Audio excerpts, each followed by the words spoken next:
மீண்டும் ஒரு முறை உங்களை சந்திப்பதில் பெருமகிழ்ச்சி அடைகின்றேன். காந்தபுலத்தினூடாக நாங்கள் இன்றும் இந்த காந்தபுலத்தை பற்றிய பல விடயங்களை அறிய இருக்கின்றோம். அதற்கு முதல் போன தடவை நாங்கள் பெற்ற அனுபவங்கள், அதாவது காந்த விசை என்றால் என்ன, காந்தப்புல வலிமை என்றால் என்ன என்றதை பற்றி அறிந்திருந்தோம். இந்த காந்தப்புல வலிமை என்றது ஒரு விசை உணரக்கூடிய பிரதேசம் தான் இந்த புல வலிமை, விசை புலம் என்று பார்த்தோம். அதே நேரத்தில் இங்கு நாங்கள் தொடுகை விசைகள் பொறியியலை சந்தித்தோம். இங்கு தொடாமல் தாக்குற விசைகள், தொலைவு தாக்கங்கள், விசை ஏற்படுத்துகிற பொருளுக்கும் அனுபவிக்கிற பொருளுக்கும் இடையே எந்தவித பொறிமுறை தொடர்பும் காணப்படாது. அந்த வகையில் நாங்கள் இன்று அடுத்ததாக பார்த்தோம் இந்த விடயங்களே.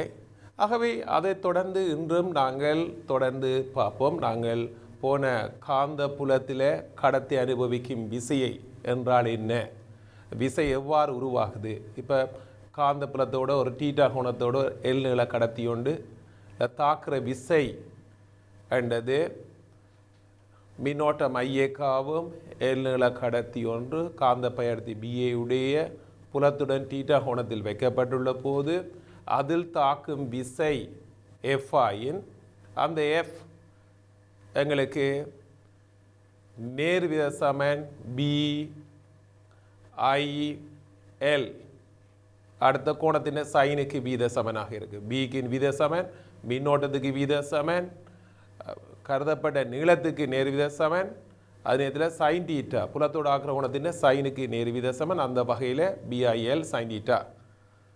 ஆகவே வீத சமனை சமனாக்குறதுக்கு கே என்ற ஒரு மாறிலியால் பிறக்கிறோம். எஃப் சமன் பிஐஎல் சைன் டீட்டா. நாங்கள் இந்த கேயை ஒன்றாக்க போகிறோம். எவ்வாறு?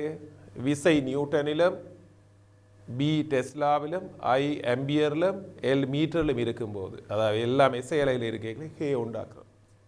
ஆகவே எஃப் சமன் பிஐஎல் சைன் டீட்டா.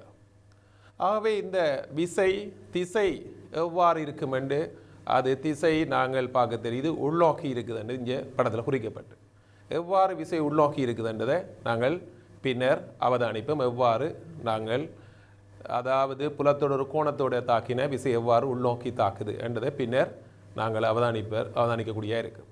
ஆகவே இங்கே பாருங்கோ, தீட்டா சமன் 0 எனில், அதாவது காந்த புலத்தின் திசை வழியே கடத்தி இருந்தால் தீட்டா சமன் 0, ஆகவே விசை 0 வருது. அப்போ காந்த புலத்தின் திசை வழியே ஒரு கடத்தி கொண்டு இருந்தால் அதில் தாக்குற விசை 0, விசை தாக்காது.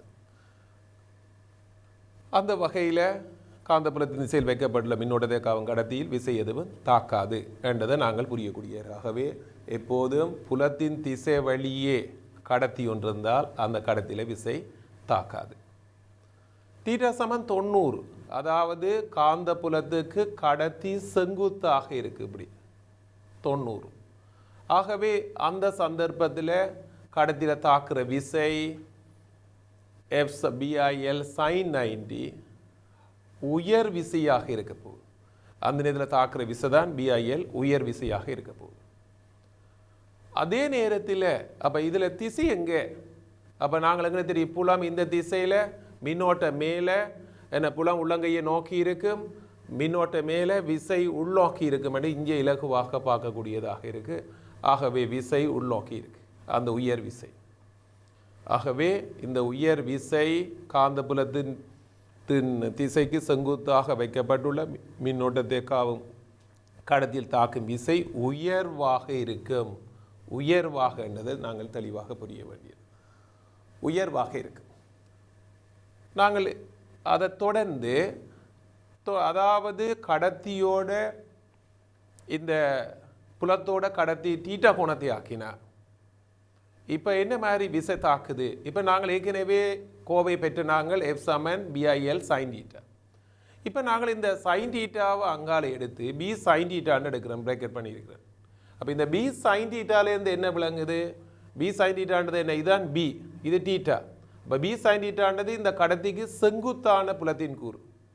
அப்போ கடத்திக்கு செங்குத்தான புலத்தின் கூறு தான் கடத்தியில் தாக்குற விசைக்கு காரணமாக இருக்குது. கடத்திக்கு செங்குத்தான புலத்தின் கூறு. அப்போ கடத்தி வெளியே உள்ள புலத்தின் கூறு விசை தாக்காது. என் புலம் ஏற்கனவே முதல் பார்த்த விடயத்தில் புலத்தின் திசையில் கடத்தி இருந்தால் விசை தாக்காது. அப்போ கடத்திக்கு செங்குத்தான புலத்தின் கூறு தான் அந்த கடத்தியில் தாக்குற விசைக்கு காரணம் என்பது விளங்கக்கூடியதாக இருக்குது. ஆகவே பிஐஎல் சைன் தீட்டா எங்களுக்கு அந்த பி சைன் தீட்டான்றது காட்டியிருக்கீங்க. இது கடத்திக்கு செங்குத்தான புலத்தின் கூறு தான் இந்த பி சைன் தீட்டா. ஆகவே புலம் இந்த திசையில் இருக்குது, மின்னோட்டம் இந்த திசையில் இருக்குது. ஆகவே தாக்குற விசை மின்னோட்ட திசை மேல் நோக்கி. இவ்வளோத்தையும் நான் சொன்ன உள்ளங்கை வீதியை பயன்படுத்துகிற இலகு இவ்வளோ மின்னோட்டம் புலம் உள்ளங்கையை நோக்கி இருக்குது. ஆகவே விசை உள்நோக்கி இருக்குது. ஆகவே இப்போ நாங்கள் விசையை எங்களுக்கு விசை இந்த திசை ஃப்ளெமிங்கின் இடக்க விதிப்படி தரலாம். உள்நோக்கி இருக்குது. நாங்கள் ஃப்ளெமிங்கின் இடக்க விதியை பயன்படுத்தியும் காணலாம். மின்னோட்ட திசை இங்கே, புலம் இப்படி இருந்தால் விசை உள்நோக்கி. அதை விட நான் சொன்னால் நாங்கள் இலகுவாக இடக்கை உள்ளங்கை விதியை பயன்படுத்தி விசையை காண்பது இலகாக இருக்கும். என மின்னோட்ட திசை புலம் உள்ளங்கையை நோக்கி இருக்குது. ஆகவே விசை உள்நோக்கி தரப்படும் என்று பதவாகவே எந்த எங்களுக்கு தெரியும். இப்போ விசை இந்த திசையை காணக்கூடியதாக இருக்குது. கடத்திக்கு செங்குத்தான புலத்தின் கூறு தான் கடத்தியில் தாக்குற விசைக்கு காரணம். கடத்திக்கு செங்குத்தான புலத்தின் கூறு தான் கடத்தியில் தாக்குற விசைக்கு காரணம் என்பது மிக தெளிவாக ஞாபகப்படுத்தி வைக்க வேண்டிய உண்டு. அடுத்ததாக பார்ப்போம் நாங்கள் டெஸ்லா. ஆகவே இந்த பிஐஎல் சைன் தீட்டாலேருந்து டெஸ்லாவுக்கு வர விளக்கணத்தை பார்ப்போம். டெஸ்லான்றது என்ன? காந்தப்பை அடர்த்தியின் அலகு. ஒரு டெஸ்லா என்றா என்ன? நாங்கள் காந்த புலத்துக்கு செங்குத்தாக உள்ள ஓரலகு நீளமான கடத்தி ஒன்றில் தாக்கும் விசை 1 நியூட்டனாக இருந்தால் அந்த இடத்தில் உள்ள காந்தப்பை அடர்த்தி ஒரு டெஸ்லா என வரையறுக்கப்படும். பாருங்கள், அதாவது 1 ஆம்பியர் மின்னோட்டத்தை காவும் 1 மீட்டர் நீளமான கடத்தி ஒன்றுக்கு செங்குத்தாக வைக்கப்பட்டுள்ள அதில் தாக்கும் விசை 1 நியூட்டன் ஆயின் அப்புலத்தின் காந்தப்பை அடர்த்தி ஒரு டெஸ்லா என வரையறுக்கப்படும். 1 ஆம்பியர் மின்னோட்டத்தை காவும் 1 மீட்டர் நீளமான கடத்தி ஒன்று காந்தப்புலம் ஒன்றுக்கு செங்குத்தாக வைக்கப்பட்டுள்ள போது அதில் தாக்கும் விசை 1 நியூட்டன் ஆயின் அப்புலத்தின் காந்தப்பை அடர்த்தி ஒரு டெஸ்லா என வரையறுக்கப்படும். நாங்கள் ஏற்கனவே எஃப் சமன் பிஐஎல் சைன் தீட்டா இதை கொண்டு தான் இந்த வரவிலக்கணத்தை கொடுக்குறோம். இது 1000 கோணம்னா தீட்டா 90 ஆகவே காந்தப்புலம் ஒன்றுக்கு செங்குத்தாக இருக்கு. 1 மீட்டர் நீளம் எல், 1 ஆம்பியர் தாக்குற விசை 1 நியூட்டன். இது 1 நியூட்டன், இது 1 ஆம்பியர், இது 1 மீட்டர் நீளமாக இருக்கீங்கள. அங்கே தான் அந்த சந்தர்ப்பத்தில் இது சைன் தீட்டா 1000 கோணம்ண்டா தீட்டா 90 பாகை. ஆகவே அந்த நேரத்தில் உள்ள காந்தப்பை அடர்த்தி ஒரு டெஸ்லா என வரையறுக்கப்படும். ஆகவே இவ்வாறு நாங்கள் இலகுவாக அந்த வரவிலக்கணத்தை பிஐஎல் சைன் தீட்டா என்ற கோவையிலிருந்து நாங்கள் இலகுவாக வரவிலக்கணத்தை புரிந்து கொள்ளக்கூடியதாக உள்ளது. அடுத்ததாக நாங்கள் பார்ப்போம் உதாரணங்கள் அதுக்கு பெறுவோம். இப்போ முதலாவது உதாரணம் 5 ஆம்பியர் மின்னோட்டம் பாயும் 1 மீட்டர் நீள கம்பியில் 0.01 நியூட்டன் விசை பிரயோகிக்கப்பட தேவையான காந்தப்பை அடர்த்தியை கேட்டிருக்கு. இப்போ நாங்கள் இந்த தேவையானதுன்றது எங்களுக்கு மின்னோட்டத்தை இப்போ சிறிய படத்தை கீறுறோம். முதல் தரவுகளை குறிப்போம். தரவுகளை குறித்ததான் எங்களுக்கு ஐடியா எடுக்கிறது இலகுவாக இருக்குது. ஆகவே மின்னோட்டத்தை பாருங்க, நாங்கள் படத்தை கீறினா மின்னோட்டம் 5 ஆம்பியர் ஓடுது. அதில் 1 மீட்டர் நீளத்தில் தாக்குற விசை 0.01 நியூட்டன். நாங்கள் தேவையேண்டது உயர் விசையை எடுக்கிறப்ப, அதாவது செங்குத்தாக இருக்கீங்கள. ஆக இதை வச்சுக்கொண்டு நாங்கள் பார்த்தா எஃப் சமன் காந்தப்பை அடர்த்தி பி சமன் F/IL. எஃப் தெரியும், ஐ தெரியும், எல்ல பிரதியிட போகிறோம். ஆகவே எஃப் 0.01 மின்னோட்டம் 1 ஆம்பியர் 5 ஆம்பியர் நீளம் 1 மீட்டர் தாக்குற அந்த இடத்தில் உள்ள காந்தப்பை அடர்த்தி எவ்வளவு? திசை எங்கே? திசையை காண்றதுக்கு ஃப்ளெமிங் இடக்கை விதியை பயன்படுத்தலாம் அல்லது இடக்கை உள்ளங்கை விதியை பயன்படுத்தலாம். மின்னோட்ட திசை மேலே, விசை எங்களுக்கு விசை எங்கிற மின்னோட்ட திசை மேலே கொடுக்க போகிறீங்க. விசை தாக்க போது இந்த திசை, அப்போ இப்படி பிடிக்க போகிறீங்க. ஆகவே மின்னோட்டம் விசை புலம் உள்ளங்கையை நோக்கி, அப்போ வெளிநோக்கி இருக்க போகுது. விசை அதாவது புலம் வெளிநோக்கி இருக்க போகுது. ஆகவே அந்த புலத்தின் திசையை நாங்கள் டாட், வெளிநோக்கி என்ன டாட், அப்போ புலத்தின் திசை டாட், காந்த பயணத்தின் திசையும் நாங்கள் இதில் காட்டியிருக்கோம். நீங்கள் விரும்பின இதில் அப்படி டாட் குறித்து கொள்ளலாம்.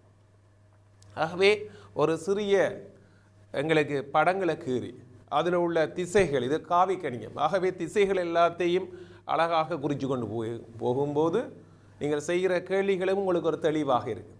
சின்ன சின்ன கேள்விகள் எடுத்து வடிவ அழகாக செய்து கொண்டு போகும்போது அந்த அதுக்குரிய விளக்கணங்கள், அந்த கோவையின் பயன்பாடு எல்லாம் தெளிவாக புரியக்கூடியதாக இருக்குது. மின்னோட்டத்தை குறிச்சிருக்கிறேன், விசையை குறிச்சிருக்கிறேன், அதிலிருந்து காந்த புலத்தின் திசை எவ்வாறு அமையும் என்றது இந்த படத்தில் தெளிவாக காட்டப்பட்டிருக்கு. ஆகவே இவ்வளவு காந்த பை எடுத்திருந்தால் எங்களுக்கு இந்த மாதிரி விசதாக்கம்.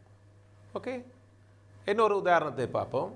20 சென்டிமீட்டர் நீளமான கடத்தி ஒன்று தசன் 4 டெஸ்லா காந்த பயணத்தியுடைய ஒரு புலத்துடன் 30 பாகை ஆக்குமாறு வைக்கப்பட்டுள்ளது. கடத்தியினூடாக 20 ஆம்பியர் மின்னோட்டம் பாயும் போது அதில் தாக்கும் விசையை காண்க.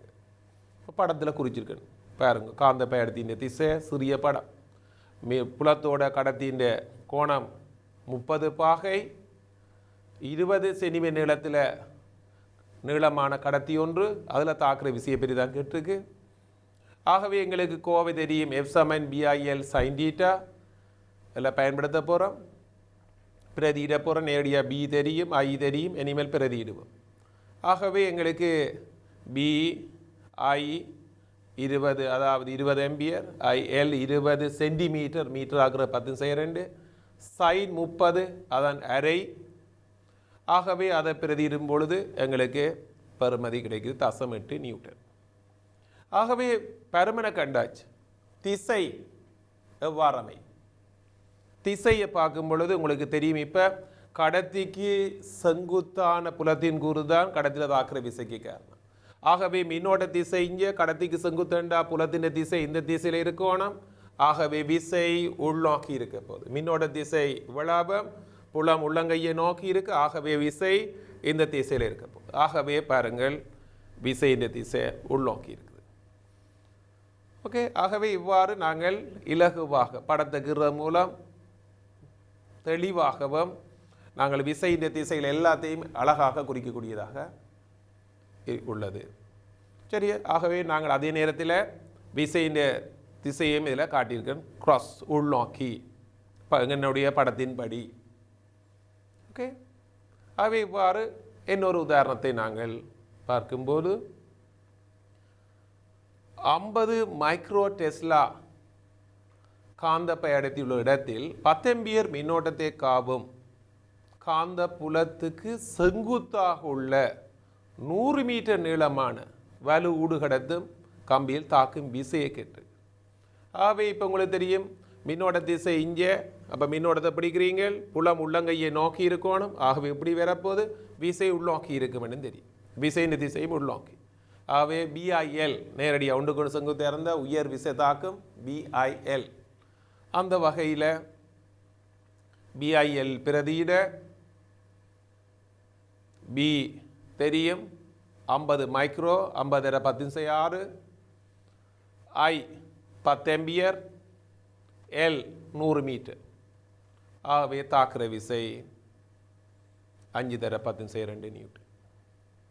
திசை நாங்கள் ஏற்கனவே பார்த்துட்டோம், உள்நோக்கி இருக்குது. ஆகவே அங்கேயும் நாங்கள் குறித்து கொள்ளலாம், கிராஸ் உள்நோக்கி இருக்கு. ஆகவே தெளிவாக இந்த விடையை நாங்கள் பெறக்கூடியதாக இருக்கு. ஆகவே இவ்வாறு சிறிய சிறு கேள்விகளை நீங்கள் பயிற்சி எடுப்பதன் மூலம் பெரிய கேள்விகளுக்கு போகலாம். அடுத்ததாக நாங்கள் பல்தேர்வு வினாக்களுக்கு வருவோம். அப்போ பல்தேர்வு வினா முதலாவது கேள்வியை பார்ப்போம். வடகிழக்கு திசையில் ஒரு கடத்தி வைக்கப்படுகின்றது. ஒரு கடத்தி வடகிழக்கு திசையில், கடத்தி உள்ள பிரதேசத்தில் வடக்கு நோக்கி ஒரு சீரான காந்தப்புலம் உள்ளது. வடக்கு நோக்கி மேல் நோக்கி காந்த பயணத்தி 10 டெஸ்லா ஆகும். கடத்தினோடு 2 ஆம்பியர் மின்னோட்டம் செலுத்தப்படின் கடத்தின் ஓரலகு நீளத்தில் தாக்கும் விசையை பற்றி கேட்டு. ஆகவே எங்களுக்கு தெரியும், தாக்குற விசை F சமன் BIL sin தீட்டான்னு தெரியும். BIL sin theta. ஆகவே B 10 டெஸ்லா, அப்போ B 10 டெஸ்லா, I என்றது 2 ஆம்பியர், L என்றது ஓரலகு மணி 1, sin தீட்டா sin புலத்தோட ஆக்கிரோகணம் 45 பாகை. இது வடகிழக்கு திசைன்னு தந்திருக்கு, இது வடக்கு நோக்கி.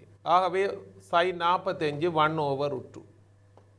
அப்போ 1/2 வேண்டாம், உங்களை மேலே எங்களையும் √2 பெருக்கிகளை 2√2 என்று வரப்போகுது. ஏன்னா இது 10 வர்க்கமுடன் 10 நியூட்டன் விசை, ஏன்னா நியூட்டன் மீட்டர் மைனஸ். திசையை பார்த்தா உங்களுக்கு தெரியும், மின்னோட்ட திசை இந்த திசை, மின்னோட்டத்தை பிடிக்கிறோம், புலம் உள்ளங்கையை நோக்கி இருக்கும். ஏன்னா புலம் உள்ளங்கையை நோக்கி. அப்போ இதுக்கு எங்களுக்கு கடத்திக்கு செங்குத்தான புலத்தின் கூறு தான் கடத்தியில் தாக்குற விசைக்காரன். புலத்தின் திசை இந்த திசை எடுக்க போகிறோம், அதான் B sin தீட்டா. அதாவது மின்னோட்ட திசை புலம் உள்ளங்கையை நோக்கி இருக்கும், ஆகவே விசை வெளிநோக்கி வரப்போகுது, மேல் நோக்கி. ஆகவே நிலைக்குத்தாக மேல் நோக்கிய திசை. பருமங்கள் முதல் 3 2√2 உள்ளது, 3 கடைசி 2 வராது. அப்போ அதே நேரத்தில் எங்களுக்கு இந்த புலத்தின் திசை வழியை விசை தாக்க முடியாது, அதுக்கு செங்குத்தாக தான் தாக்கணும்னு தெரியும். அந்த வகையில் எங்களுக்கு நாங்கள் ஒன்றுமே பார்க்காமல் இந்த 2√2 என்று தெரிஞ்சால் ஒன்றில் மேலே அல்லது கீழே இந்த தளத்தின் வழியே இருக்க முடியாது விசை. ஏன் அதுக்கு செங்குத்தா, புலத்தின் வழியே விசை தாக்க இயலாது, புலத்துக்கு செங்குத்தா தான் விசை தாக்கும். அந்த வகையிலேயே எங்களுக்கு இதில் நீக்கக்கூடிய விடைகள் எத்தனை, எந்த வகையில் எல்லாம் இது நீக்கலாம்னு பார்த்தா எது வரப்போகுது எங்களுக்கு மூன்றாவது 10 வர்க்கம் நியூட்டன் விசை நிலைக்குத்தாக மேல் நோக்கி திசை. ஆகவே இந்த பல்வேறு வினாக்களில் பொருத்தமான விடை எது, பொருத்தமற்ற விடை. அப்போ பொருத்தமற்ற விடைகளை முதலில் நீக்கி கொண்டு போனால் பொருத்தமான விடையை கண்டுபிடிக்கலாம். ஆகவே அந்த தளத்தில் இருக்கையிலாத அதுக்கு செங்குத்தா, அப்போ ஒன்றில் வெளிநோக்கி இருக்கணும் அல்லது உள்நோக்கி இருக்கணும். ஆகவே அப்படியானது 2 விட தான் இருக்கு, மிச்ச ஒரு விடையும் பெற முடியாது என்னதுன்னு தெரியும். அடுத்ததாக பார்ப்போம் இன்னொரு பல்தேர்வு வினா. இந்த கேள்வியை பார்த்தா சில பேருக்கு ஒரு கடினமான கேள்வி போல் தென்படும், பிழையான ஆன்சரை கொடுக்கக்கூடிய வாய்ப்புகள் இருக்கு. ஆகனால் எவ்வாறு இலகுவாக சிந்திக்கலாம்? சீரான காந்த பயடத்தி B உடைய பிரதேசத்தை உருக்காட்டுகிறது. ஒரே அளவு மின்னோட்டம் OA OB OC OD என்னும் கடத்திகளோடு போகுது, எல்லாம் ஒரே மின்னோட்டம். இங்கே போகிறது மைதான், இங்கே போகிறது மைதான், எல்லாம் ஒரே அளவு மின்னோட்டம் பாயும் போது அவற்றில் தாக்கும் விசைகள் F1 F2 F3 F4 ஆகுமாயின், okay நாங்கள் இதில் பார்க்கும் பொழுது அப்போ மின்னோட்டங்கள் குறிக்கப்பட்டிருக்குது.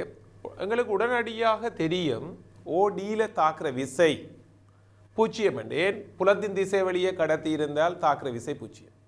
அந்த வகையில் F4 0. அப்போ F4 0 என்றது இங்கே 2 விடை இருக்கு, F4 0. அதே நேரத்தில் இந்த இதுகள் இங்கே தான் உயர் விசை. அப்போ இதில் நீளத்தை L எடுத்த இந்த நீளத்தை எங்களுக்கு இதில் தாக்குற விசை F1 BIL வரப்போம், இதுதான் F1. அப்போ இந்த நீளம் L1 எடுப்போம், இந்த நீளம் இந்த OB. ஆகவே இங்கே F1 F2 BIL1 BIL sin theta, புலத்தோட இந்த கடத்தி ஆகிற கோணம் தீட்டாண்ட BIL sin தீட்டா என்று எடுப்போம், தீட்டான்னு போடுவோம். இந்த L1 sin தீட்டா என்றது என்னதுக்கு சமன்? L1 sin தீட்டான்றது எதுக்கு சமனாக இருக்க போகுது? இது L1 cos theta, L1 sin theta, இந்த நீளத்துக்கு சமன், அதாவது Lக்கு சமனாக இருக்க போகுது. இந்த Lக்கு தான் L1 sin தீட்டா. ஆகவே பாருங்க BIL, அதான் இந்த கோணம் தீட்டான்ற இடத்த BIL sin தீட்டா, அதான் L1 sin தீட்டான்றது இந்த Lக்கு சமன். ஆகவே F1ம் F2ம் சமன். அப்போ F2 சமன்டா உங்களுக்கு F3 பற்றி பார்க்க தேவையில்லை. அதே மாதிரி L3 என்ற எடுத்தா L3 sin தீட்டா Lக்கு சமனாக இருக்க போகுது. ஆகவே அந்த வகையில் F1ம் F2வும் F3யும் சமனாக இருக்கும். இது செவ்வகமாக வடிவ டொட்டலில் காட்டி இருக்குது. இந்த நீளம் L நாங்கள் எடுத்திருக்கிறோம். இது L1 L2 எடுத்தால் அது சைன் தீட்டாக்கள் என்ன, இது செங்குத்தானது BIL sin θ1 BIL2 sin θ2 sin θ2 இல்லாட்டி θ1 ஏதோ ஒரு கோணம், இந்த கோணம் எதுவும் கூறு கடைசி எல்லுக்கு சமனாக இருக்க போகுது. ஆகவே 3 விசைகளும் சமன். இந்த விசை 0 என்று தெரியும். ஆகவே 3 விசைகளும் 0 அல்லாத விசைகளாக இருக்கு. ஆகவே 4வது விடை உங்களுக்கு கிடைக்க போகுது. ஆகவே இந்த கேள்வியை பொறுத்தவரையில் பொதுவாக பார்த்தா கடினமாகிற மாதிரி தென்பட்டாலும் இலகுவான ஒரு கேள்வி. அது நீங்கள் எவ்வாறு கையாளுறதுன்றதில் தங்கியிருக்கு. ஆகவே பாருங்க, எங்களுக்கு 4வது விட இலகுவாக கிடைக்கும். உடனடியாக F4 0ன்னு சொல்லிட்டேன். இதுதான் உயர் விசை. இதிலிருந்து நாங்கள் அடுத்தது கதைக்கக்கூடியதாக இருக்கு. இன்னும் ஒரு பல்வேறு வினாக்களை பார்க்கும்போது சமநீளமுள்ள OA OB CO OD என்ன நேர்கம்பிகள் சமநீளமுள்ள. சரி, சமநீளமுள்ளது என்பதை நாங்கள் கவனிக்க வேண்டியது. சமநீளமுள்ள பிரிவுகளை கொண்ட ஒரு கட்டமைப்பு ஆக இருக்குமாறு ஒழுங்குபடுத்தப்பட்டு காட்டப்பட்ட திசைகள் வழியே ஓட்டங்கள் ஐயை காவுகின்றது. இக்கட்டமைப்பு உருவில் காணப்படுகின்றவாறு ஒரு காந்த புலத்துக்கு செங்குத்தாக வைக்கப்பட்டு போது காந்தப்புலம் காரணமாக அது எந்த திசையில் விசை தாக்குது எவ்வாறு என்று நாங்கள் அவதானிப்போம். ஆகவே ஃப்ளெமிங்கின் இடக்கை விதியை பயன்படுத்தி அல்லது இடக்கை உள்ளங்க விதியை பயன்படுத்தலாம் இலகுவாக அந்த விசையின் திசையை நாங்கள் பார்ப்போம். ஆகவே விசையின் திசையை பார்க்கும்போது நாங்கள் இந்த மின்னோட்ட திசை இந்த திசையில் இருக்குது, புலம் உள்ளங்கையை நோக்கி. ஆகவே விசை மேல் நோக்கி தாக்க போகுது இதில். அதே போல் இங்கு விசை மின்னோட்ட திசை புலம் உள்ளங்கையை நோக்கி. ஆகவே விசை மேல் நோக்கி இருக்கு. எல்லாம் சம பருமன், சம நீளம், சம பருமனான விசை. ஆகவே இதே போல் இங்கு மின்னோட்ட திசை இங்கே புலம் உள்ளங்கையை நோக்கி இருக்கு. ஆகவே விசை இந்த திசையில் சம பருமன் அதே விசை. அதே போல் மின்னோட்ட திசை புலத்தின் திசை விசை இவ்வாறு அமையும். ஆகவே தேறியதாக பார்க்கும்போது கிடை திசையை எடுத்தால் இந்த கிடை விசையின் கூறு இந்த கூரை சமப்படுத்தும். இப்போ கிடை விசைகள் விளைவாக 0 உள்ளது. நிலக்குத்து திசையில் விசை வரப்போகின்றது. ஆகவே தேறியதாக மேல் நோக்கிய திசையில் விசை தாக்குது என்பது நாங்கள் அவதானிக்க கூடியதாக உள்ளது. ஆகவே இந்த விதியை நாங்கள் பயன்படுத்தி எவ்வாறு இந்த விதியை பயன்படுத்தி விசைகளை குறித்தோம், எவ்வாறு அதிலிருந்து நாங்கள் இலகுவாக தாக்குற விசையின் திசை. ஆகவே விடையக்கு வருவோம்.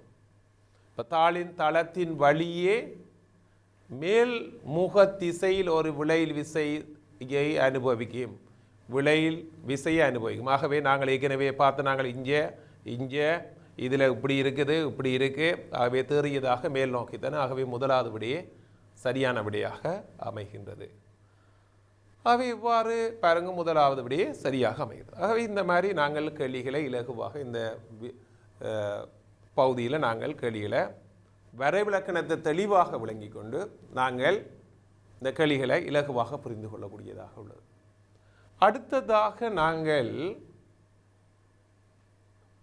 ஒரு சீரான காந்த புலத்தில் ஏற்றப்பட்ட துணிக்கையின் மீது தாக்கும் விசையை பற்றி அறியும். இந்த சந்தர்ப்பத்தில் ஏற்றத்தின் மீது தாக்குற விசை பாருங்கள், ஒரு Q1 ஏற்றம் B காந்த பயடத்தியுடன் தீட்டா கோணத்தை அமைத்து V என்ற கதியோடு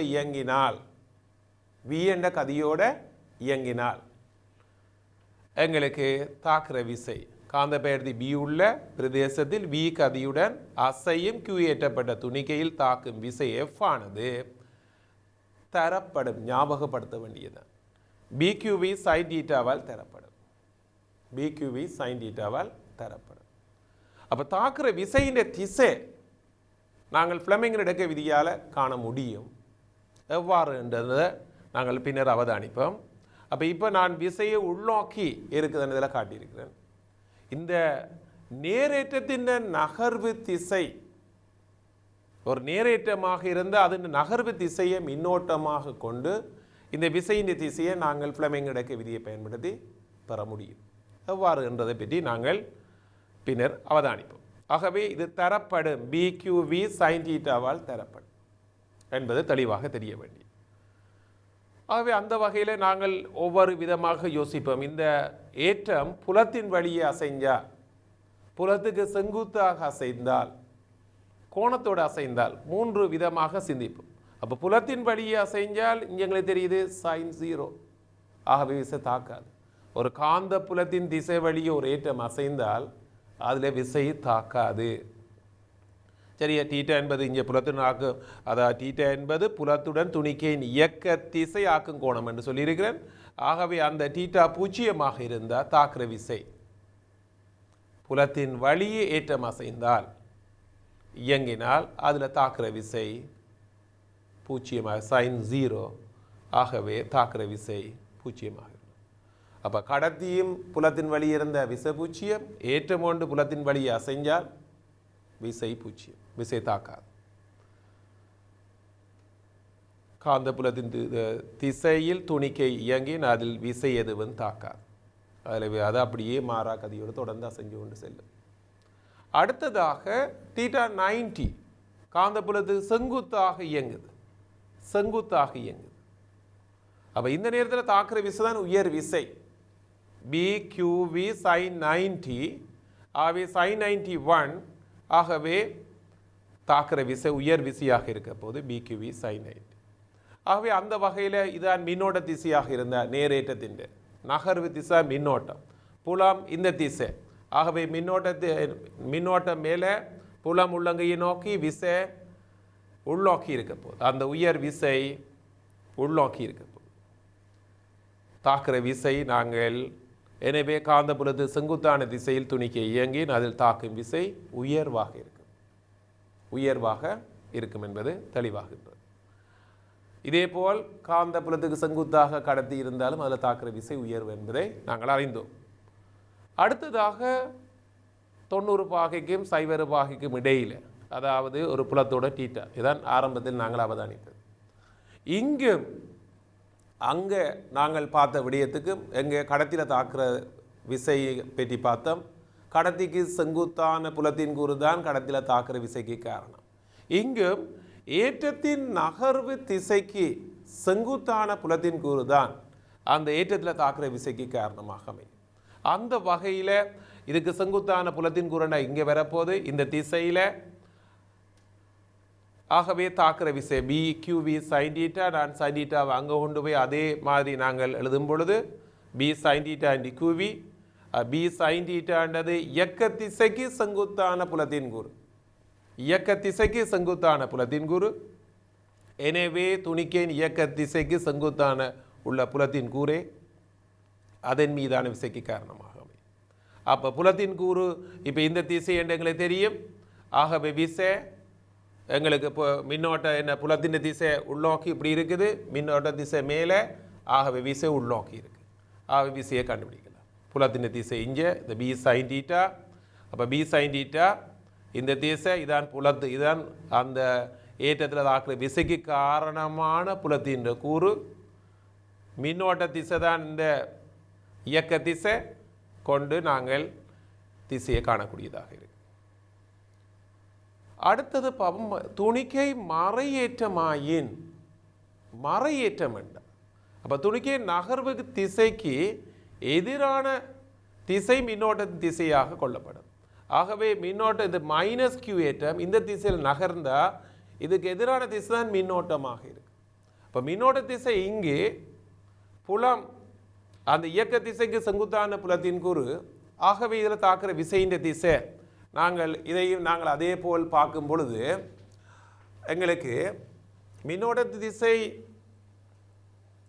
இந்த திசை இல்லை, இப்போ எதிர் திசை. ஆகவே கீழே வரப்போகுது, இந்த திசையில் வரப்போகுது. அப்போ புலம் உள்ளங்கையை நோக்கி, ஆகவே விசை வெளிநோக்கி வரப்போகுது.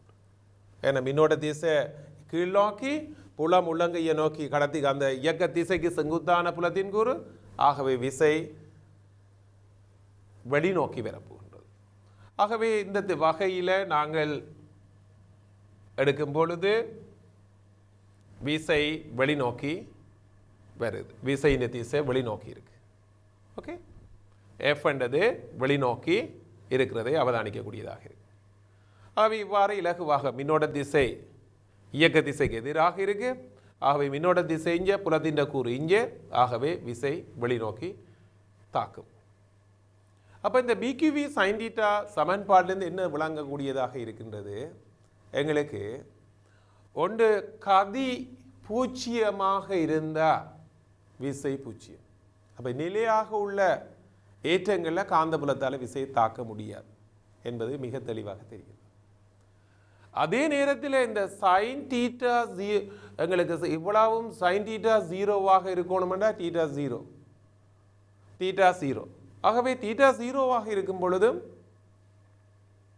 விசை தாக்க முடியாது. அப்போ தீட்டா ஜீரோண்டா புலத்தின் வழியே ஏற்றம் அசைந்தாலும் நிலையாக ஏற்றம் காந்தபுலத்தில் இருந்தாலும் விசை தொழிற்பட முடியாது என்பது தெளிவாக தெரியும். ஆகவே நிலையாக ஏற்றப்பட்ட துணிக்கை மீது காந்தபுலத்தினால் விசை செயற்பட முடியாது என்பது தெளிவாகிறது. ஏனெனில் இந்த சமன்பாட்டிலிருந்து விசை வேகத்துக்கு நேர்வித சமனாக இருக்கு. ஆகவே வேகம் பூச்சியம் என்றால் விசை பூச்சியம். அடுத்ததாக நான் சொன்னது போல் காந்தப்புலத்தின் திசை வழியே ஏற்றப்பட்ட துணிக்கை இயங்கும் போதும் விசை செயற்பட முடியாது. அப்போ காந்தப்புலத்தின் திசை வழி என்ன? Sine theta zero. ஆகவே அப்போதும் விசை தொழிற்பட முடியாது. சரியா? அதே போல் நான் ஏற்கனவே முன்னர் கூறியது போல் விசையின் திசையை அறிவதற்கு ஃப்ளெமிங் இடைக்கை விதியை பிரயோகிக்கலாம். நேரேற்றத்தின் நகர்வு திசையே மின்னோட்டத்தின் திசையாகும் என்பதை திருப்பவும் ஞாபகப்படுத்திக் கொள்கின்றோம். அந்த வகையில் அடுத்ததாக நாங்கள் இந்த ஏற்றத்தில் தாக்குற விசைக்கும் ஒரு கடத்தில் தாக்குற விசைக்கும் என்ன தொடர்பு என்பதை பற்றி யோசிப்போம். ஏதோ தொடர்பு இருக்குதுன்னு எங்களுக்கு வடிவாக தெளிவாக புரியக்கூடியதாக. என் செங்குத்தாக கடத்தியிருந்தால் தான் விசை உயர்வு, ஏற்றன் செங்குத்தாக நகர்ந்தால் தான் விசை உயர்வாக உள்ளது. அப்போ மின்னோட்டம் என்றது ஏற்ற பாய்ச்சல் வீதம் என்றது உங்களுக்கு தெரியும். அப்போ ஏற்றத்தின் நகர்வு அந்த கடத்தில் இருக்கின்றது. அந்த வகையில் ஒரு கடத்தி எடுக்கிறேன், அதில் எல்நீள கடத்தி, அதில் இந்த முகம் எக்ஸ்ன்னு எடுத்திருக்கிறேன். அப்போ இந்த கடத்தின நீளமேல் இதில் கடத்தியில் உள்ள எல்நீள கடத்தியில் என் சுயாதீன இலத்திரங்களை கொண்டுள்ளதுடன் ஒவ்வொரு இலத்திரனும் ஏற்றம் ஈயாகவும் இலத்திரனின் இடை நகரல் கதி, இலத்திரங்கள் இடை நகரல் கதி என்றால் இலத்திரங்கள் அங்கும் இங்குமாக பாயும். இப்போ இந்த படத்தில் காட்டப்பட்ட மாதிரி இப்படி சீராக பாயா, அங்கும் இங்குமாக பாய். அப்போ அது மோதி தேறியதான விளையல் கதி தான் நகரல் கதி. நாங்கள் அதை பற்றி பின்னர் அறியலாம். அந்த நகரல் கதியை தான் வியன் எடுத்துக்கும். தேறியதான நகரல் கதி வியாகவும் இருப்பேன். எங்களுக்கு ஐ சமன் மின்னோட்டம் ஏற்ற பாய்ச்சல் வீதம் Q/T என்றது நாங்கள் இங்கே பெறுவோம். இதை பற்றிய விளக்கங்கள் நாங்கள் ஓட்டமினியில் தெளிவாக பார்க்கலாம். ஏற்ற பாய்ச்சல் வீதம் தான் மின்னோட்டம். ஆகவே அந்த மின்னோட்டம் Q என்றது ஏற்றம். இந்த கடத்தியில் உள்ள எண்ணிக்கை எண், ஒரு இலத்திரன் ஏற்றம் இ. ஆகவே இதில் உள்ள மொத்த ஏற்றம் எண்ணி, Q சமன் எண்ணி. இவ்வளவு இலத்திரங்களும் இந்த நீளத்தை கடக்கிறதுக்கு எடுத்த நேரம் T சமன் தூரத்தின்கீழ் நகரல் கதி, தேறியதான அந்த திசையில் உள்ள கதி, நகரல் கதி L/V. ஆகவே அந்த சமன்பாட்டில் பிரதியிடும் பொழுது Q/Tயில் Qக்கு பதிலாக எண்ணியை போட்டாச்சு, Qக்கு பதிலாக எண்ணி, Tக்கு பதிலாக L/V மேலே வியை கொண்டே போடப்பட்டிருக்கு. ஆகவே அதிலிருந்து NEV சமன் IL, NEV சமன் IL என்ற ஒரு முடிவை எடுத்து வச்சுக்கொள்கிறோம். NEV சமன் IL. ஆகவே நாங்கள் அதை எடுத்துக்கொண்டு இப்போ உங்களுக்கு தெரியுது, ஏற்கனவே பெற்ற சமன்பாடு தரப்படும் என்று தெரியும். BQV sin தீட்டாவில் இருந்து இவ்விலத்திரன் கற்றையில் தாக்கும் விளையில் விசை அந்த Q என்றது அந்த கடத்தில் உள்ள மொத்த ஏற்றம் NE. அப்போ எங்களுக்கு F சமன் B, Qக்கு பல NEV sin தீட்டா. ஆனால் NEV என்ற நாங்கள் எடுத்து வச்சிருக்கிறோம். IL ஏற்கனவே பெற்று வச்சிருக்கிறோம், அதை பயன்படுத்த போகிறோம். சமன்பாடு 1லேருந்து NEB சமன் IL. ஆகவே இந்த NEBக்கு பதிலாக IL என்று பிரதியிடும் பொழுது எங்களுக்கு BIL sin θ கிடைக்கின்றது. BIL sin θ. ஆகவே F சமன் BIL sin θ என்றது கிடைக்கிறது. அதே நேரத்தில் இந்த சமன்பாட்டில் இருந்து நாங்கள் இன்னொன்றையும் பெறக்கூடியதாக இருக்குது. எண் இலத்திரங்களில் தாக்குற விசைதான் BNEV sin θ என்பதால் ஒரு இலத்திரத்தில் தாக்குற விசை BEV sin θ. ஒரு இலத்திரத்தில் தாக்குற விசை BEV sin θ. அந்த இலத்திரன் செங்குத்தாக புகுந்தால் புலத்துக்கு அதான் உயர் விசையாக இருக்கும், sin θ 1 ஆக இருக்கும், BEV என்று வரும். இலத்திரன் காந்த புலத்துக்கு செங்குத்தாக புகுந்தால் அதில் தாக்கும் விசை BEV, செங்குத்தாக புகுந்தால். இதை கொண்டு நாங்கள் அடுத்ததாக ஒரு புலத்துக்கு செங்குத்தாக புகுந்தால் அதன் பாதை எவ்வாறு அமையும் என்பதை பற்றி சிந்திப்போம். இப்போ புலத்தின் வழியே அசைந்த நேர்கோட்டு பாதை என்று எங்களுக்கு தெரியும். செங்குத்தாக புகுந்தால் எவ்வாறு அமையும்? அதாவது காந்த புலத்தில் இலத்திரனின் பாதை காந்தப்புலத்தின் திசை வழி ஏற்றம் புகுந்தால் அதன் பாதையில் மாற்றம் ஏற்படாது, தொடர்ந்து இயங்கும். என் விசை தாக்காது என்று தெரியும், ஆகவே மாற்றம் ஏற்படாது. அது அவ்வாறு தொடர்ந்து நேர்கோட்டு பாதையிலே இயங்க போகும். இது காந்தப்புலத்தின் திசை வழியே அசையும் பொழுது நேர்கோட்டு பாதையாக இருக்கும். செங்குத்தாக புகுந்தால் அதன் பாதை வட்டமாக இருக்கும். ஏன் என்று பார்த்தால், இப்போ பாருங்க, ஒரு காந்தப்புலத்துக்கு செங்குத்தாக இலத்திரன் புகுது. காந்தப்புலம் உள்நோக்கி இருக்கு, கிராஸ் அண்ட உள்நோக்கி. அப்போ காந்தப்புலம் இலத்திரன் இந்த திசையில் போகுது. ஆகவே மின்னோட்ட திசை, இது இலத்திரன்றது மறையேற்றம், மின்னோட்ட திசை இந்த திசையாக கொள்ளப்பட்டு, மின்னோட்ட திசை இந்த திசை, புலம் உள்ளங்கையை உள்நோக்கி இருக்கு. ஆகவே தாக்குற விசையின் திசை எங்கே இருக்கும்? ஃப்ளெமிங்கின் இடக்கை விதி இல்லாட்டி இடக்கை உள்ளங்கை விதி. மின்னோட்ட திசை இங்கே, என்ன, புலம் உள்ளங்கையை நோக்கி, விசை கீழே. ஆகவே இந்த திசையில் விசை தாக்க போகுது. ஆகவே அப்படி இயங்குற திசைக்கு எதிராக செங்குத்தாக விசை தாக்க போகுது. ஆகவே செங்குத்தாக விசை தாக்கினால் அதன் பாதை வட்டமாக இயங்க போகுது. அப்படி இயங்கி வெளியேற போகுது. அரை வட்ட பாதையோடு இப்படி வெளியேறும். உள்ளுக்குள்ளே போய் விட்டால் அதன் பாதை வட்ட பாதையாக இருக்க போகுது. BE எங்களுக்கு தெரியும், செங்குத்தாக தாக்குற விசை V கதியோடு இயங்கினா BEV.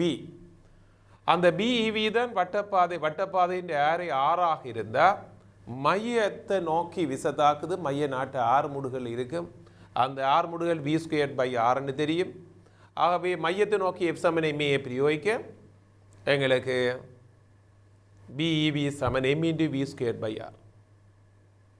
அந்த வகையில் தாக்குற விசை BEV M × மைய நாட்டு 6 முடுகள் V வர்க்கத்துங்களார் வட்டப்பாதையின் ஏரை. ஆகவே அந்த வகையில் வட்டப்பாதையின் ஏரை 6 எழுவா மாற்றம் செய்த MV/BE. அப்போ இதில் எங்களுக்கு இன்னொரு விடயம் தெளிவாக தெரிய வேண்டியது, எங்களுக்கு அதாவது இந்த ஆரை என்னதில் தாங்கி இருக்கு? திணிவில், வேகத்தில், அதாவது கதியில், காந்தப்பாய அடர்த்தி, மற்றது ஏற்றம். அப்போ ஆரை என்றது திணிவு கூடின ஆரை கூட, ஏன்னா காந்தப்பாய வலிமை கூடின ஆரை குறை என்றதும் தெரியும். அப்போ இலத்திரண்டு பார்த்தா இலத்திரண்டு நகர்வு திசை தான் இந்த மாதிரி இருக்கு. அப்போ இதில் ஒரு புரோத்தன் போனால் என்ன மாதிரி இருக்கு? அது நேரேற்றம். ஆகவே அது இந்த பாதை இது வலஞ்சுழியாக இருந்தால் அது என்னவா இருக்க போகுது? இடஞ்சுழியாக சுழல போகுது. ஏன் அது இந்த மின்னோட, அப்போ இல்லை இது ஒரு புரோத்தனாக இருந்தால், இது புரோத்தனாக இருந்தால் இயக்க திசையில் தான் மின்னோட்ட திசை. ஆகவே விசை புலம் என்ன மின்னோட்ட திசை புலம் உள்ளங்கை நோக்கி இருந்தால் விசை மேல் நோக்கி தாக்கும். ஆகவே அது இந்த பாதை இந்த மாதிரி அமையும், பெரிய வட்ட பாதையாக இருக்கு. ஏன்? இலத்திரண்ட திணிவோட ஒப்படையில் புரோத்தன திணிவு பெரியது. அது 10⁻31, இது 10⁻27, பெரிய பாதையாக அமையும்.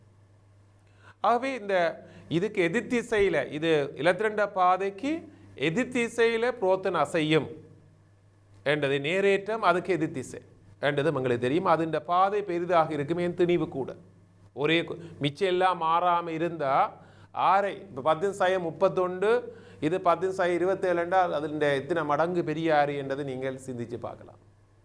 சில முடிவுகளை பாருங்க. இதில் இலத்திரனின் திணிவு 9.1 தர 10^31 அது நேற்று தந்திருக்கு. இப்போ இலத்திரண்ட சக்தி அதுக்கு கொடுக்கப்பட்டிருக்கு 15 எலக்ட்ரான் வோல்ட் உள்ள சக்தி உள்ள இலத்திரன். அந்த சக்தியை கொண்டு அதின் கதியை நாங்கள் மதிப்பிடலாம். அதாவது 12 mv² சமன் அந்த சக்தி அல்லது இவி கியூவிக்கு பதிலாக இவி என்று போட்டிருக்கேன். அல்லது அந்த சக்தி அப்படியே 15 எலக்ட்ரான் வோல்ட் இலத்திரன திணிவு தெரியும். அதை கொண்டு நாங்கள் கதியை பெறலாம். இந்த கதி பெறப்பட்டு தந்திருக்கு. இப்போ இந்தளவு காந்த பயடத்தியுடைய ஒரு புலத்துக்களை புகுது அவ்வளவு சக்தியுள்ள இலத்திரன். இந்த சக்தியுள்ள இலத்திரன் உட்புகையில் அதின் ஆரையை பாருங்க. நீங்கள் அந்த சமன்பாட்டில் நாங்கள் ஏற்கனவே முன்னர் பெற்ற சமன்பாட்டில் பிரதியிட்டு பார்க்கும் பொழுது 26 சென்டிமீட்டர் கிடைக்குது. புல வலிமை குறைந்தால் ஆரை கூடுமென்று பார்த்துனாங்க. சரி, அப்போ புல வலிமை குறைவருக்கு ஆரை 26 சென்டிமீட்டருக்கு வருது. அதே மாதிரி 100 கிலோ எலக்ட்ரான் வோல்ட் உள்ள சக்தியை கொண்டு இலத்திரனை பார்த்தால் அதின் கதி 1.6 தர 18. அதில் ஒரு டெஸ்லா காந்த பயடத்துடைய பிரதிகளை போகுது. அப்போ அதன் போது அதில் தாக்குற அதின் ஆரையை பாருங்க 1.1 மில்லிமீட்டராக அமையும். 500 கிலோ எலக்ட்ரான் வோல்ட்டை போட்டால் நாங்கள் நார்மலான சமன்பாட்டை பயன்படுத்தினா 4.2 தர 18 என்ற வேகம் பெறும். அடைய முடியாத வேகம் இதுவரையில் அடைய இல்லை. ஏன்னா ஒளியின் கதி 3 தர 18 அதை விட உயர் கதியை பெற முடியாது. ஆகவே இது என்ன, இது சாத்தியம் இல்லை. ஏன்? அப்போ அதுக்கான விளக்கம் எங்களுக்கு இல்லாட்டியும் சிறிய ஒரு விடயத்தை நான் சொல்கிறது நல்ல நினைக்கின்றேன். ஆகவே இந்த திணிவு என்ன செய்யும்? இயங்கும் பொழுது ஐன்ஸ்டீன் தொடர்பு ஐன்ஸ்டீன் சமன்பாட்டின்படி திணிவு அதிகரித்து கொண்டு செல்லும். எத்தனை மடங்கா? கேமாவால் அதிகரிக்கும். கேமாண்டது என்ன? எங்களுக்கு உண்மையாக கேமாண்டது ஒன்றின் கீழ் வர்க்க மூலத்துக்குள்ள 1 - v²/c². சி என்ற ஒளியின் கதி, அது அந்த கதி ஆனால் இது எங்களுக்கு தேவையில்லை, கதி கூடும். அப்போ அதை கொண்டு தான் நாங்கள் அந்த சந்தர்ப்பத்தில் திணிவை எம்மெண்டு போட இல்லாது கேமா எம்மெண்டு போடுவோம். அப்போ கேமா எம்மெண்டு போட்டு கணிக்கலாம். அது எங்களுக்கு தேவையில்லை. என்னாலும் உங்களுக்கு சில நேரத்தில் அப்படி ஒரு ஐடியா வந்தால் இது என்னென்று சாத்தியம், என்னென்று இவ்வளோ வேகம் சாத்தியமா இல்லையென்னு தெரியணும். சாத்தியம் இல்லை. அவை கேமா எம்மை போட்டு கணிக்கல எங்களுக்கு பரிசோதனை ரீதியாக அதின் வேகம் 2.6 இந்த கேமாவை போட்டு கணிக்கலாம். அதான் எங்களுக்கு தொடர்பு திணிவுன்னு சொல்கிறோம், ரிலேட்டிவிட்டி மேஸ் என்று சொல்கிறது. கேமா எம்மென்று போடுவோம், அதுலேருந்து கணிச்செடுக்கலாம் இந்த வேகம். அது ஒரு டெஸ்லாக உடைய காந்த பேடதிகளை போகும்போது 11 மில்லிமீட்டர் ஆரை உடையதாக போகும். சரி, அப்போ இங்கே வலிமை கூட ஆரை குறையும் 11 மில்லிமீட்டர். அடுத்ததாக நாங்கள் புரோத்தனுக்கு பார்க்க வெளிக்கிட்டோம். புரோத்தன திணிவு 10^27 1.7. ஆகவே 1 மெகா எலக்ட்ரான் வோல்ட்டுகளை போனால் அது இந்த கதி ஒரு டெஸ்லா அளவுகளில் 15 சென்டிமீட்டர். 50 மெகா எலக்ட்ரான் வோல்ட் போகும்போது அதின் கதி இந்த காந்த பேடதிகளை போகும்போது 1.01 மீட்டர். அடுத்தது அதை டெஸ்லா காந்த பேடதி குறைஞ்சி ஆரை கூடும். உங்களுக்கு பாருங்க 10 மடங்காக கூடிய 10.1 7 ஜிகா எலக்ட்ரான் வோல்ட் 2007 கண்டுபிடிக்கப்பட்டது. நாங்கள் ஏற்கனவே ஆரம்பத்தில் நாங்கள் கதைச்ச விடயம் எது? அந்த ஜூரிச் நகரில் CER என்ற பெரிய பிரம்மாண்டமான துணிக்கு 6 முடி கீழே அன்னளவாக அந்த கதியை அடையும். அந்த கதியை தாண்டி 3 தர 18 5.5 டெஸ்லாவாக கொடுக்கும் பொழுது 4.2 கிலோமீட்டர் ஆரையுடைய வட்டப்பாதை பெறப்பட்டது. 2007 கண்டறியப்பட்டது. சும்மா ஒரு ஐடியாவுக்கு உங்களுக்கு என்ன மாதிரி இதுஇந்த பருமன் ஆரைகள் மாறுது எங்களுக்கு அதுதான் இங்கே தேவை. இந்த நோக்கம் ஒரு எலக்ட்ரான் ஆரையும் ஒரு புரோத்தன் ஆரையும் எவ்வாறு அமையும், என்ன புலம் கூடைகள் என்ன நடக்குது, புலம் குறைகள் என்ன நடக்குது, அந்த விடயங்களை நாங்கள் அறிய வேண்டியது தேவை இருக்கு. அதுகளை கேள்வியில் சந்திப்போம். அதுக்காகத்தான் இதில் தரப்பட்டிருக்கு இந்த சார்ட். ஆகவே காந்த புலத்துடன் ஒரு கோணத்தில் நேரேற்றப்பட்ட துணிக்கை புகுந்தால் அது இந்த பாதை எவ்வாறு அமையும்? இப்போ பாருங்க, இதில் எவ்வாறு அமையும்? காந்த புலத்தோட ஒரு கோணத்தோட போகுது. இப்போ காந்தப்புலம் இப்படி இருக்குது, காந்தப்புலம் பி ஒரு ஏற்றப்பட்ட துணிக்கு இப்படி போகுது, இதான் கோணத்தோட போகுது, அதான் இதில் காட்டிருக்கு.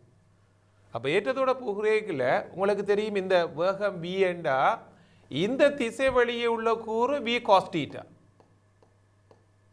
இந்த திசை வழியே உள்ள கூறு வி சைன் தீட்டா என்ன எடுக்கலாம். அப்போ இந்த வேகம் மாறாது, ஏன் புலத்தின் திசை வழியே விசை தாக்கலாது. அப்போ இதால் என்ன செய்ய போகுது, இப்படி ஒரு புகுந்தால் அதின் பாதை என்ன எங்களுக்கு நேரேற்றம் வேண்டா நகர்வு திசை தான் மின்னோட்ட திசை, புலம் இந்த திசையிலே இருக்கு, ஆகவே விசை உள்நோக்கி இருக்க போகுது. அப்போ உள்நோக்கி இருந்தால் எப்பவும் இயக்க திசைக்கு செங்குத்தாக இருந்தால் அது இந்த பாதை வட்டம், வட்டமும் நேர்கோடும் இந்த ரெண்டும் சேரப்போகுது. வட்டப்பாதை செங்குத்தான விசையால் வரப்போகுது, இந்த திசையால் இயங்குகிற இந்த வேகக்கூறு வி காஸ்டீட்டா ரெண்டும் சேரல, அது பாதை சுருளி பாதையாக அமையும், சுருளி வடிவ பாதையாக இருக்க போகுது. அப்போ எலக்ட்ரன் புகுந்தால் இதே மாதிரி இது ஒரு மறையேற்றமாக இருந்தால் அது இந்த பாதை இவ்வாறு அமையும். இப்போ மறையேற்றமாக இருந்தால் நகர்வு திசைக்கு எதிர் திசையில் மின்னோட்டம், ஆகவே அது எப்படி போகுது, இந்த மாதிரி சுழண்டி போகுது. இது இப்படி போகிறது அது எதிரான சுழற்சியாக இருக்கு, சுருளிப்பாதை. இப்போ நேர்கோட்டு பாதையும் வட்டப்பாதையும் சேரும் பொழுது சுருளிப்பாதை கிடைக்கின்றது. ஆகவே இது சுருளிப்பாதை என்றது எங்களுக்கு தெரியும். இப்போ புலத்துக்கு செங்குத்தாக ஏற்றப்பட்ட துணிக்கை புகுந்தால், ஒரு புலத்துக்கு செங்குத்தாக ஏற்றப்பட்ட துணிக்கை, நான் ஈர்ப்பு புலம், மீன் புலம், காந்த புலம்னு மூண்டையும் ஒப்பிட்டு பார்ப்போம். செங்குத்தாக புகுந்தால் அப்போ இது இப்போ நாங்கள் பார்த்தபடியே எங்களுக்கு தெளிவாக இருக்கு, வட்டப்பாதை செங்குத்தாக புகுந்தால். மீன் புலத்தில் ஈர்ப்பு புலத்தில் புகுந்தால், ஈர்ப்பு புலத்தில் புகுந்தால் திணிவு எம் திணிவுடையது பரவளைவு பாதையாக இருக்க போகுது. மீன் புலத்தில் புகுந்தாலும் பரவளைவு பாதை. அப்போ பாருங்க, புலத்தின் திசை நேரேற்றமண்டா அது கீழ்நோக்கி விசதாக்கும், ஆகவே பரவளைவு. ஈர்ப்பு புலம் கீழ்நோக்கி புவியீர்ப்பு வேலைமை பரவளைவு. இங்கே புலம் வெளிநோக்கி இருக்கு, நேரேற்ற நகர்ந்தா தாக்குற விசை செங்குத்தாக இருக்கும். அப்போ இயக்க திசைக்கு எப்பவும் செங்குத்தாக இருக்கும், வட்டப்பாதை. ஆகவே பரவளைவு பாதை, அடுத்ததும் பரவளைவு பாதை, இது வட்டப்பாதை செங்குத்தாக புகுந்தா, செங்குத்தாக புகுந்தா. அப்போ புலத்தின் வழியே புகுந்தா இது நேர்கோடுன்னு தெரியும், இங்கே பார்த்துட்டோம். அதோட கோணத்தோடு அமைஞ்சா சுருளி பாதை என்று தெரியும். ஆகவே மூண்டையும் ஒப்பிட்டு பார்க்குறதும் எங்களுக்கு மிக அவசியம். அடுத்ததாக ஒரு உதாரணத்துக்கு வருவோம். 1.5 டெஸ்லா காந்தப்படுத்தியுடைய சீரான காந்தப்புலம் ஒன்றில் ஒரு எலக்ட்ரான் 3 சாத்தியமான திசைகளில் சுடப்படுகிறது. இந்த ஏ திசையில், அதாவது செங்குத்தாக, அதன் வழியே சி புலத்தோட 60 பாகை. எல்லா பதினொரு காட்டியவாறு கடதாசி தளத்தில் உள்ள இந்த கடதாசி தளத்திலான் இருக்கு. சுடப்படும் எலக்ட்ரான் கதி 4x16 மீட்டர் செகண்ட் ஆயின் எலக்ட்ரானில் தாக்கும் விசையின் பெருமனையும் திசையும் காண்க. முதலாவது புலத்துக்கு செங்குத்தான திசை, இதான் உயர் விசை என்று தெரியும், பிஇவி என்று தெரியும். இது புலத்தோட 60 பாகை கோணத்தில், அதில் பிஇவி சைன் 60 என்று தெரியும். அடுத்தது சமாந்தரம் என்ற உடனடியாக அது விசை 0 என்று தெரியும். பார்ப்போம் நாங்கள். ஆகவே பிக்யூவி சைன் தீட்டாவில் பிரதிர போகிறோம். முதலாவது ஏ.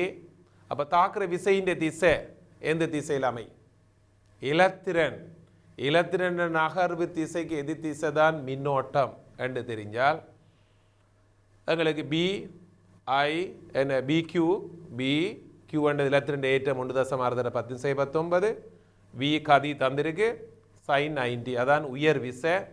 தாக்குற விசை எப்படி இருக்கும், அவ்வளவு விசை பெருக்கி போட்ட சைன் 91 கடதாசி தளத்துக்கு, அதாவது மின்னோட்ட திசை இங்கே இருக்க போது புலம் உள்ளங்கையை நோக்கி, ஆகவே விசை உள்நோக்கி இருக்க போது.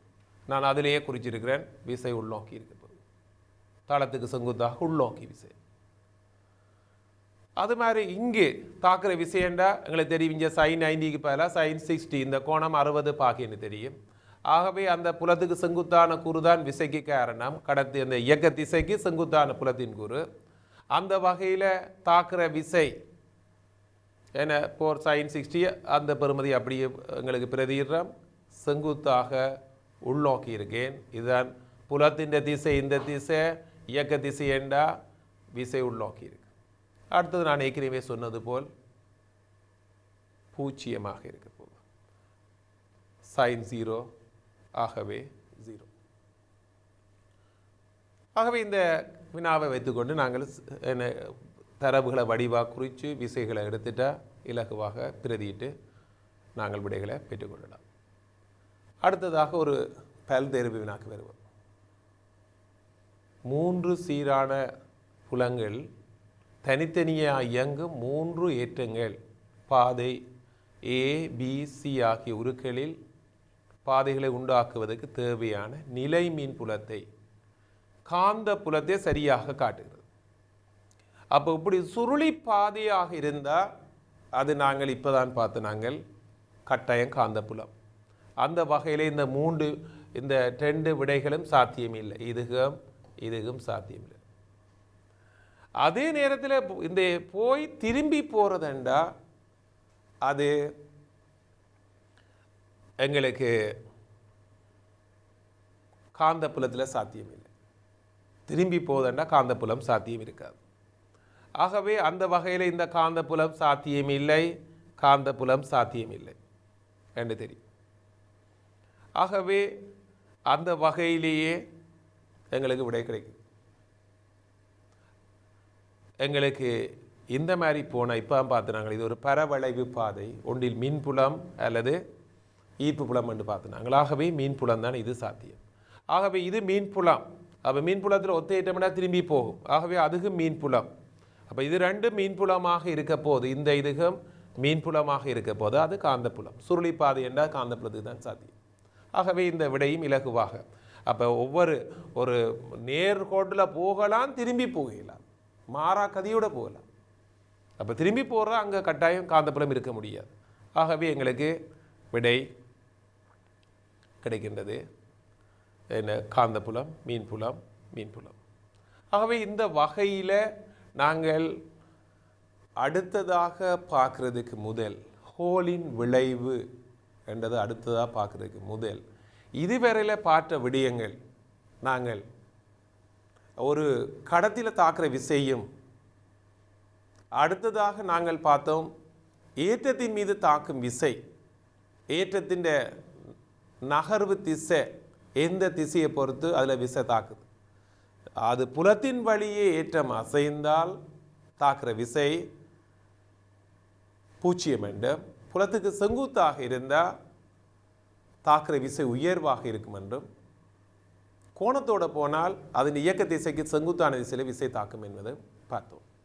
நாங்கள் இப்போ அடுத்ததாக ஹோலின் விளைவு, நாங்கள் இதை பற்றி ஒரு சிறு அறிமுகம், இதை பற்றி அடுத்த இதில் என்ன நாங்கள் தெளிவாக பார்ப்போம்.